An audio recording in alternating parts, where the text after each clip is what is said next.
Hello everyone. So this one's been a long time coming. This is my review for Elden Ring. So it took me a little while to get this game. It took me even longer to just get far enough into it to do a review. I still haven't beat it. I was just able to rent this from the library, so I do plan to eventually, but I was able to put a lot of time into this game, and I feel like I have enough under my belt to talk about just my initial thoughts of the game and give it a score. I did have to, of course, watch a lot of the boss fights online and just kind of see how they moved because I suck. I wasn't able to get that far. Um, Definitely dive into people who know the story a lot more than me and just get enthralled in the world, mostly just from reading it. And of course, do I have my experience playing it from the earlier hours, but I was able to do close to 60 hours into this game. And I was able to get decently far. I made it past the capital and just a bunch of things like that. But of course, there's still so much that I haven't been able to do. So, yes, without further ado, this is going to be my review for Elden Ring, so let us get into it. So, I mean, I know I'm late on this. A lot of you have played it yourself or know a lot about this game because it has just been absolutely everywhere and it has been up for Game of the Year talk, which it 100% deserves to be. This is a very fantastically made game, and if I had to, all the games that, of course, Bandai Namco and specifically from Software have been able to make, this is my favorite of the Soul series. I love Sekiro. Bloodborne was really good. Of course, Dark Souls series is absolutely fantastic. Demon Souls, but I just loved the world that George R. R. Martin and of course the people at From Software were able to come up for this game. It is just filled with fantasy lore that is so cool and anime in a lot of ways, but there's just so much history in this world and I love the characters. I just there's so much that you have to uncover and even just discover for yourself, and it's just really well written, especially with characters who have amazing backstories. Like Radon is a standout character in this. Even just like the whole background of the Tarnish is really cool. Ronnie, Melania, and just kind of all the endings that come from it too just have amazing storytelling within it. And you can definitely tell they had a lot of fun playing with George R. R. Martin's source material. And yeah, they did an amazing job just going through all of these characters and giving them very extensive background lores where you could read for hours and hours and hours and hours and still not have everything there at your hand. This is a very big, breathing, living world that just has so much to do and explore in. Really, one of the best things I can relate it to is like a Breath of the Wild or Skyrim like experience where there's just so much to do and explore and learn and upgrade your character with. So many abilities to try out and just so many ways to respec your character to play this game in so many ways. Of course, the new game plus is very well done from everything that I've seen too. And it's definitely, of course, some of the bosses that you have to face do get a lot easier, but I know a lot of the more end game bosses are a lot tougher to fight. So I like how they keep that skill curve in it. But yeah, there's just so much to explore and respec, and just the player freedom that this game gives you is pretty unmatched. I haven't really seen anything like it in a long time, and I really feel like with this game and Horizon Forbidden West, it's just such a breath of fresh air to get a completed game right out the bat with no microtransactions, nothing in your face. It's just basically you want something, you don't have to pay extra for it. You can just go into the world and put in the work and explore, and you'll eventually find it. And again, you just have to work up to it. This game doesn't hold your hands like, of course, none of the From Software games ever have. But yeah, there's just so much to do and explore. And again, the player freedom is pretty unmatched in this game compared to any game that has come before it. These games just kind of toss you into a world and you have to go and explore. And like I said, there is decent tutorials in this game that I do find that this one is definitely a little more friendly to the From Software type of games than past ones have been. So if you were scared of the difficulty curve of course, some games like Dark Souls, Sekiro, things like that, I would highly recommend picking this one up and just learning from your mistakes and going into it, watching and seeing what other people have done and how they built their characters and really see what works for you because there is going to be something that absolutely works for everyone, ways that you can go up against the bosses no matter what class you choose. You just got to make certain you, again, explore, put the time in, find the weapons that you need, the magic that you want to use if you want to go that way. There's so many ways to build your character, and it's absolutely amazing after, of course, you just again, put in the work, put in the hours to get there. There's just something for everyone in this, whether it be play style, story, things like that. This does have some of my favorite boss fights from all the Soul series too. It's just insanely cinematic, and I really like, of course, just the addition of these extremely cinematic cutscenes that they put into it. Of course, the other games had some of them too, but this one I found did them way better than a lot of the other ones. There's just so much great storytelling, and even too in the menus when you're at the campfires talking to Melania and Ronnie and all these other characters, just add so much lore to the world, and it is really tough to piece together just on your own. I definitely had to, again, I said to go to YouTube to have someone a lot smarter and more organized than me put everything together. But it is an incredible overworking plot with so many unique and amazing characters that have so much lore and history and just depth to them, whether it be the bosses that you're fighting, some of the smaller enemies, the characters, and like the maidens and things like that that you interact with. It's so cool. It's just, again, a living, breathing world, just so full of life. And they're people with their own agendas and goals whose stories are impacted based off of your actions or inactions. And again, just everything that you do means something to the characters and to the world. And it's not really like your typical choice based game, but what you do can truly have such a big impact on this world and you feel it and see it no matter what you choose. Of course, too, this has, with all the exploration that comes from it, an absolutely massive map. And I never found that it was overstimulating or just over a load of how much is in this game. It was just really nice to take a break from fighting enemies or going against the boss fights and just, again, exploring and seeing all these things in the map that of course, just expand your map, give you new abilities, give you new history and lore, dungeons to explore, bosses to fight, things like that. Just everything had a lot of reward to it in many ways. Where again, that was some of my problems with the original series, where I found that all the work that I was putting in didn't really have too much in terms of a reward. And of course, this game doesn't quite do that in terms of the enemies that you're killing and progression. It's very slow and it can feel extremely unbalanced in a lot of ways, especially in some of the areas. Of course, that adds to the fun of it sometimes, but I did find that I felt the most rewarded playing this game because I got story, a bunch of armor, weapons, things like that. That sometimes, of course, I would have to completely respec and go towards another build if I wanted to use them. But like it's all there for me to pick up and use later on, and I can just save it, hang on to it, and eventually get there through again just some more work. And it's just motivated me a lot more to play these games than past ones I've done because again, I just felt the rewards were a lot more presence and a lot more just something to work towards to achieve than any of the previous games. And I really, really like that. So I like that trade off that they had. Just to on the map being able to mark things to come back to later, where it's either a boss fight that you're having trouble with, come back later after you've leveled up quite a bit or found some new abilities to go towards. Treasure, if you don't quite want to do a cave right away, mark that. So there's just so much that you can do to customize your map and remember where things are to come back later, or if you just again really like a certain area or places to fight, to go back to them and do it. Of course, the message system is back from the old games where it's very, very fun to leave messages. Of course, too, if someone uploads your message while you're in a boss fight and things like that, you get another Estus flask.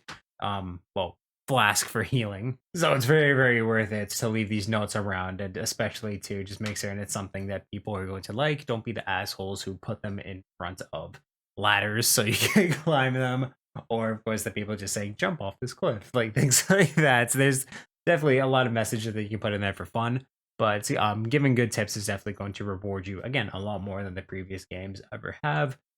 Summon systems are very, very fun to play with other people, of course, your friends. So if you want to run through this game and just take on, well, I mean, anything together, it's really, really good to do so. And yeah, I of course it adds health to the enemies, but of course being able to bring in summons that are spectral, of course, have your friends or random people is nice to have that discretion against the bosses, and it can make things a little bit easier, even though they get more health. It's definitely well worth it to find these summons, of course, ashes, things like that, that you can help yourself with in the fight. That's a lot of the reason why I was able to beat Margit and Godric and all these people for the first time because yeah, I definitely needed their distractions in a lot of these fights. It's very good, I think, too, if I had to give kind of somewhat of a tip is make certain that you have your faith up and of course your mind up in this game so that you can bring these summons in because they're very, very handy in a fight. And a lot of the times, having my summons, so the wolves, like soldiers, things like that you're able to spawn in, was very, very great to have. And I do like to how it bounces a little bit, where you can't just have them anywhere. They're mostly safe for boss fights or areas with bigger enemies. Sometimes you don't even get them during the boss fights, and you have to rely just on the skills that you have yourself. And again, I was never in ways that I found that were so cheap not to have them.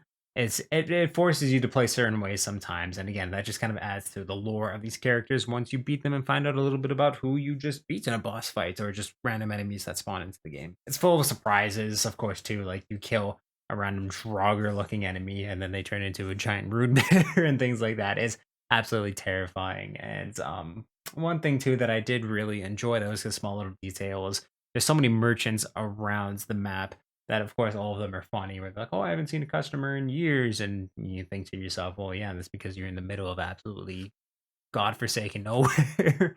But a lot of these vendors have different prices for different items, or sorry, for the same items, which I thought was really cool. So actually, too, having to learn the commerce of all these people and how they work and know where to go for certain items if you need them was really kind of fun to do. Can be a little annoying having to bounce back and forth all around the map to do this, but the fast travel is very, very free in this game and it doesn't really cost you anything to do so. So highly recommend again learning these merchants and where to go to use your abilities and spend your runes and things like that. And of course too, it keeps the same system where if you die, you lose your runes, which you use to either buy anything from these merchants and of course upgrade your stats, which is things like your vigor, your strength, your mind, the ability for magic, just a bunch of things like that. So basically how you make your character stronger in certain ways. And again, that's what I was saying a little earlier, how you build your character to the way that you want your character to be. But yeah, you definitely have to learn the map in order to learn how to build yourself more efficiently, cost effectively, and of course, the way that you want. And it's just done in a very, very good way. And there's just so much freedom. The boss fights are absolutely incredible. They're so cinematic. Rodan has to be kind of my favorite one that I was able to fight just because it's such a good fight. Again, it's just incredibly cinematic once you're able to take down him too, and just what happens from it all is absolutely amazing. Stormvale Castle was so cool to go around and explore. It's massive. Just all the little dungeons and things like that that you can find in this game are so big, and there's just so much to do. I feel like I could run this game over and over and over and over and over again and still not have done everything. It's very fun to hop into, and it can be extremely frustrating at times, especially again when you're someone like me who doesn't have a whole lot of experience in these games. I definitely do, I just suck at them, but I did find the learning curve was a lot easier to get a hang of. There's a lot more tools at your discretion that you can use against these enemies that will again just help you out a ton, and just learning their patterns, eventually you'll get it. You just have to be patient, learn, and you'll get rewarded from it in certain ways. Again, I did find that this does have much easier learning curve and it's a lot easier to get into than past games. But again, too, if you're like me and you just like going for the combat, this game is just as tough as Dark Souls games if you don't want to use magic, things like that. It's extremely difficult to get into, but like if you just want to play that way. So again, if you're more of a casual player to the Dark Souls realm, I hate to use that term, but I have to, I guess. It's yeah. Um you have to spec in the certain ways, like I've been stressing this whole review. It's just there's so much that you can do into certain builds that are gonna help you a lot. And yeah, definitely don't go in just thinking you're going to be able to punch things to death because that's not how it's going to go. The game teaches you that very early on with the first boss battle that you go through, where it's a very tough enemy and it will kick your ass like it's nothing. So, yeah, you just got to take your time with it all. But yeah, it's just a game where I truly couldn't predict. Everything was so different. Every single turn around certain corridors through the giant cities that it has, the giant poison swamps that you go through, just rot infested lands. There's so much to explore. It's a massive map and it's absolutely beautiful in every single way. And again, just twists and turns in the story and the way that you think boss fights are going to go. There's just so much that happens. Just going through swamps and all of a sudden a big dragon comes down on you, or bosses jump over walls to come get you. Of course, when you go into kind of like the more catacombs and things like that, you know that eventually you're going to get yourself to a boss fight. But yeah, no, it can get pretty nuts. But yeah, just with me like not feeling disappointed by the time I was putting in and feeling rewarded a lot more. This game definitely has a lot and enough to offer for absolutely anyone. I do believe that this truly is, it can be called a masterpiece and a perfect game because there's just not much more that they could add to it. Of course, me kind of sucking at the games, I do wish that there was a way to kind of curb the difficulty just a little bit more and add a little more fun to it. Because of course, there was times where I had to stop playing it. I got way too frustrated, and even though it has way more of a learning curve, it would be nice to have certain difficulties to play this game through, or just little boosts to help all players more like me. I found a lot of the balancing issues did suck, where in terms of just you get to certain areas and it's just massively spiked, even just from a few feet. Um, even to like later on in the game when you're killing a bunch of the smaller enemies that basically do nothing, and you're getting triple the amounts that you get from some of the earlier bosses who are so tough to fight right off the bat, and getting again just way more runes from it can suck. And I wish that it was just a little more balanced and it would help players a little bit more in the early games and whatnot. And I know a lot of people are going to just tell me that I suck and things like that, but again, I feel like the point of video games is to go in and have fun, and a lot of people are going to stop with this because it's just not their kind of game.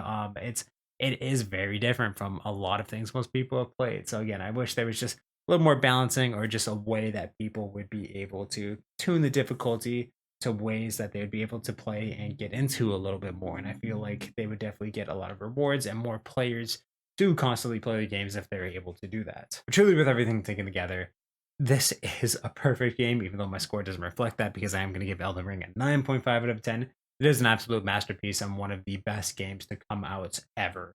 Not just in like the last 10 years or 5, less than that. It is a brilliant, amazing story, amazing world, just full of so much to do, and all of it's perfect. And I can't wait for DLC for this. I can't wait to play more and more of it. It's just, again, to get so much more into the game because it is absolutely incredible. And yeah, something that I can give just, again, masterpiece, beautiful, amazing, perfect game is what Elden Ring is. So if you played Elden Ring, please let me know what you thought about it in the comments down below. And if you liked this review, of course, give it a thumbs up. And you can check out all the other video game reviews and everything I do on this channel through my playlist down below. And for convenience sake, I'll link some up top here. Thank you for subscribing and clicking that little bell to know when I upload new videos. If you want to check out everything I do live stream and Twitch-wise, there's a link to that in the description of this video. And of course, my channel bio on both of those places. There is a link to the Media Mountain, which is my Discord where we talk about movies, video games, comic books, TV, pretty much everything that's awesome in this world. So you can definitely join that amazing community. I'll make it even more amazing than it is already. And yeah, just awesome, guys.